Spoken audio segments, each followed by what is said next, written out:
nashukuru leo hii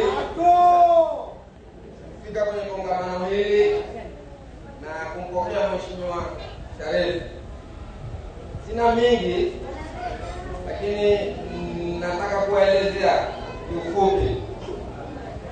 Nilisikia tetesi hapa na wapinzani wetu kila wakiongea wanadai kwamba Rueda amejenga ngome, Rueda ameacha moto.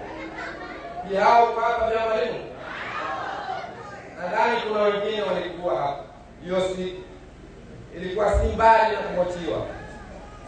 Mheshimiwa Sharifu alikuja pale Muungano, akaja akatuambia, kwanza tulimuomba kwamba bwana, sisi tuomba moto, tuomba na jeti, si ngome. Basi waliomba moto na jeti. Sawa? Bwana siku zilipokaribia karibu na kupiga kura, akaja akatuambia, yeye ni mwa kama nasema uongo atasema kwamba sasa ni muongo. Akasema, bwana, mimi nimeenda mbio zangu na msaada niliupeleka bungeni na nimekubalika. Sawa? Kama nitakuwapo kwa muhula mwingine inshallah, hii shughuli ya jeti na moto tutakuwa pamoja, tutaifanya.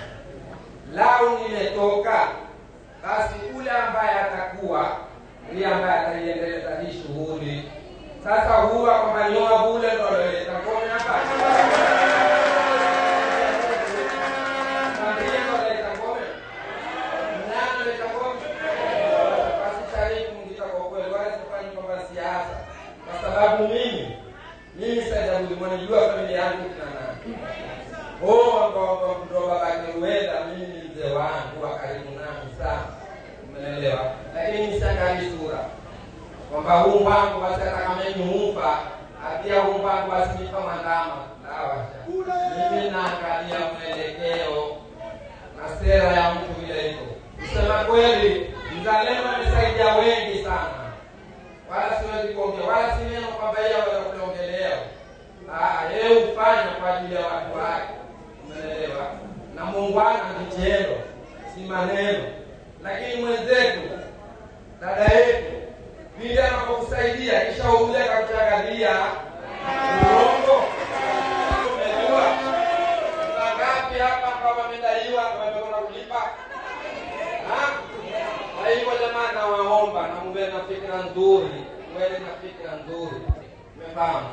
Kama ni mzalendo, sisi tunamjua si leo, ni kuanzia enzi hizo. Ni kuanzia enzi na kila mmoja anajua matendo yake. Kwa hivyo mimi nawaomba jamani, safari hii mwananchi ananenda nyumbani.